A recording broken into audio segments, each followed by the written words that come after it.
பொதுமக்கள் அதிகம் கூடும் இடங்களிலிருந்து தெருநாய்கள் அகற்றப்பட வேண்டும் என உச்சநீதிமன்றம் வழங்கிய தீர்ப்பினை கண்டித்து தெருநாய்களை அகற்றக்கூடாது என 50க்கும் மேற்பட்ட விலங்கியல் ஆர்வலர்கள் மற்றும் நாய் பிரியர்கள் சென்னை எழும்பூர் சிந்தாதிரிப்பேட்டை சந்திப்பில் தொடங்கி அமைதி பேரணி நடத்தி வருகின்றனர். மேலும் விவரங்களை எமது செய்தியாளர் சாலமன் வழங்கிட கேட்கலாம். சாலமன், தற்போது இவர்கள் வைக்கக்கூடிய கோரிக்கை என்னவாக இருக்கிறது? தற்போதைய கள நிலவரம் என பதிவு பண்ணுங்க.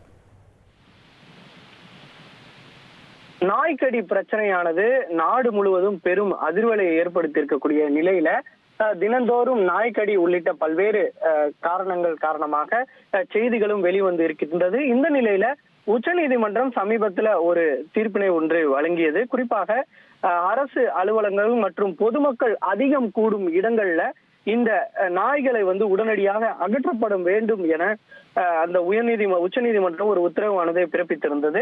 அதன் அடிப்படையில அதனை கண்டிக்கும் வகையில இன்று சிந்தாதிரிப்பேட்டையிலிருந்து பேரணியாக நாய் பிரியர்கள் மற்றும் விலங்கியல் நல ஆர்வலர்கள் சுமார் 50க்கும் மேற்பட்டோர் அங்கு நடைபேரணியாக சென்று வருகின்றனர். குறிப்பாக இதனால அங்கு பெரும் பரபரப்பு நிலவி வருகிறது. குறிப்பாக அவர்கள் பல்வேறு கோரிக்கைகளை முன்னிறுத்தி தான் இந்த அமைதி பேரணியை நடத்தி வருகின்றனர்.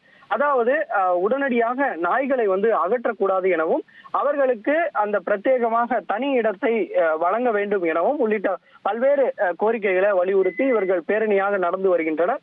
அது மட்டுமின்றி நாய்களை அகற்றினால் அங்கு குற்றங்கள் உள்ளிட்ட சம்பவங்கள் நடைபெறும் எனவும் அதனால நாய்களை அகற்றக்கூடாது எனவும் அவர்களுக்கு ஏதேனும் நோய் தொற்று ஏற்பட்டால் உடனடியாக அவர்களுக்கு சிகிச்சை அளிக்கப்பட்டு அங்கேயே விடும் வகையில ஏற்பாடு செய்து தர வேண்டும் என உள்ளிட்ட பல்வேறு கோரிக்கைகளை வலியுறுத்தி அந்த நாய் பிரியர்கள் அமைதி பேரணியில நடந்து